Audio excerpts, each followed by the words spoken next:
Assalamualaikum guys, hello. Ngayon naman gagawa tayo ng mahsi sa Arabic pa. Yan po siya. Tapos lalagyan ko siya ng giniling na karne, and then itong sikreto ko sa pagluluto ko. Kahit na anong linuluto ko, linalagyan ko ng mint, nana sa Arabic. Then ito naman bakdunis. Ano yung bakdunis?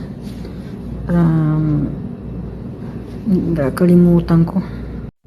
Ito naman coriander. Paghalo ko sila yung bakdunis, parsley pala yung bakdunis. So yun lang guys. Ito pala yung kanin niya. Ito na yung kanin ng natin guys, yung mahsi natin. May karne siya, may giniling, tapos yan. Ngayon guys, ipasok natin dito kasi para dito ang niya. Ngayon guys, ilagay na natin sa ito. Ready na yan siya. Ay lang, hindi ako nag-gloves kasi malinis naman yung kamay ko. Siyempre naghugas ako, diba? Ayan guys.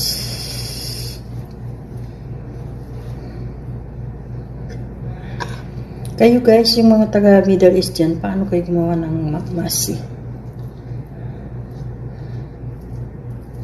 Ito walang tikim-tikim kasi tansya ko lang yung asin niya dahil alam niyo naman di ako kumakain ng karne.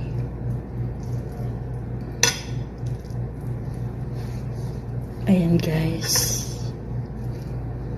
Tapos ito naman lagyan natin.